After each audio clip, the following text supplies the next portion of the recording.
Everyone, Nicole Russo and Ashley Mayu coming to you for Daily Racing Form's Oaks Countdown. And as that countdown continues, it seems like all systems go for favored good cheer, turning in a strong workout at Churchill Downs last week. Lacara and Quiet Side, also major contenders we've discussed, also breezing in Kentucky, but two fillies who are kind of out of sight and out of mind, and two I don't think we've discussed as much. Ballerina dOro and Tenma, both winners in that final major round of prep races, and both expected to ship to Kentucky this week from opposite coasts.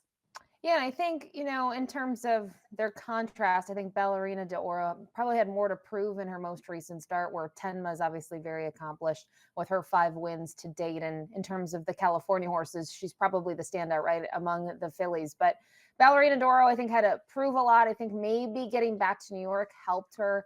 There were a couple of scratches in the Gazelle, but she still had to work for it really hard. When you look at how the performance panned out, her and early on, they were dueling to the wire, and I think she probably gained a lot out of that race, Nicole.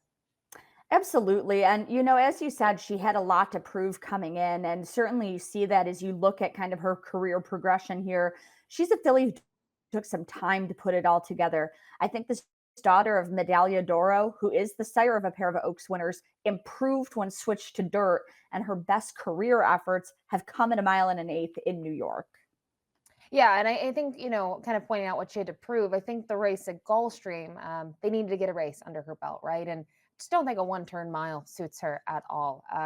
In terms of her physically, I don't think she's a huge filly, and I think we saw that in the Demoiselle last year when Mohima is just physically a lot bigger. But I just think kind of looking at her running style too in her trip, 2 turns helps her. She's able to make one move, and like I said, very impressed last time out with the Gazelle. I think early on gave her a run for her money, and she just really had to work for it. But probably gained a lot out of it from a learning experience, but also from the physicality standpoint as well.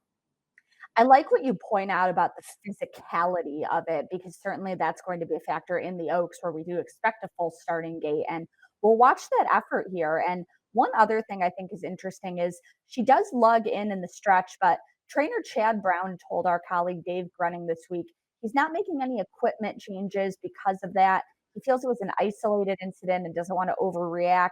He thinks maybe she got a little lost when she came into the stretch with a lot of running room. And he doesn't think that's going to be an issue with, as we said, the bigger, kind of more physical field in the Oaks. Yeah, and I think that the thing that sometimes happens is on the big race days, you see the equipment changes, and it's the first time it's happening can be sometimes detrimental towards a performance. They're just not used to being in the equipment, and maybe training it is one thing, but racing is very different. I probably agree with Chad that I don't think you need to make a change. I think you look at the field in New York, it wasn't a huge field. When you have more horses, she'll probably be surrounded in a different way. And there's a lot of the time we see horses when another one draws alongside. If they're game enough, that gives them a little bit of an edge to kind of keep straight, but also to fight on. Well, moving to the opposite coast, another filly who's going to be facing bigger fields in the Oaks is the top hope from California, Tenma. From a very strong crop by Nyquist, you'll see in her past performances that she's done very little wrong.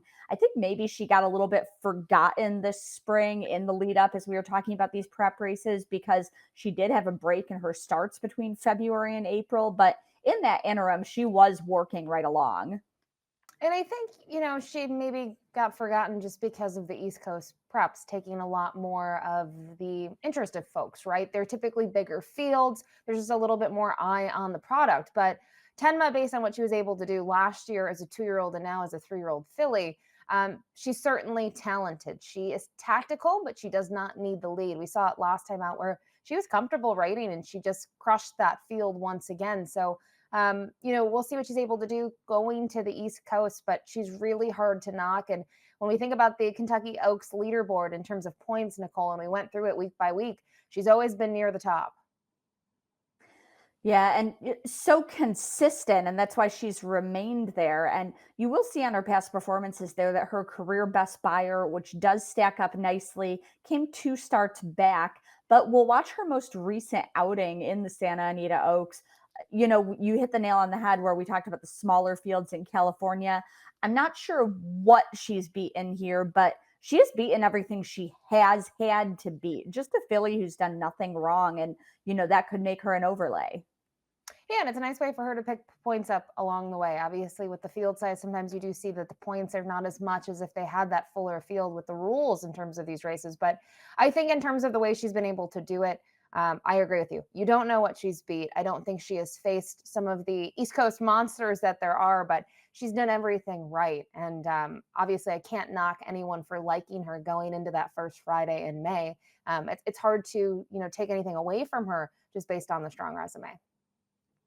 Well, Tenma and Ballerina dOro and anybody else not in Kentucky making plans to travel this week, Oaks Phillies must be on the grounds by an 11 a.m. deadline this Saturday, April 26th. The post position draw for the race will take place later that evening between races on opening night at Churchill Downs. And we'll know a lot more about the May 2nd Oaks shape after that. For example, you've got horses like 5G and Lakara, where their connections say they don't need the lead, but if they draw, say, post 1 and 2, their strategy starts to become pretty clear. And then you've got Good Cheer, who we've discussed. She's going to be facing a larger field than she has to date with a big target on her back. She'll certainly hope for her own luck at the draw. And I think the post positions themselves obviously don't mean as much as the Kentucky Derby when you look at the stats for that and having, say, a field of 20 and a fully loaded starting gate. And the gate has changed, right, in recent years, Nicole, in terms of the auxiliary gate and whatnot. I don't think it is as important in the Kentucky Oaks, but I do think there's a strategy component of it. When you have maybe a speed filly, right? Do you have speed to your inside? Do you have speed to your outside? Or are you on the outside or on the inside? I think it maybe changes tactics, but I think in terms of going into that, when I weigh personally in their preparations, the post position means a lot less than, say, the first Saturday in May. Absolutely. It all takes place in context, as you said, in terms of strategy. It's not the post itself. But we'll be back here next week to give you kind of that horse by horse preview, putting them all together in context for the May 2nd Kentucky Oaks next week on the Oaks Countdown.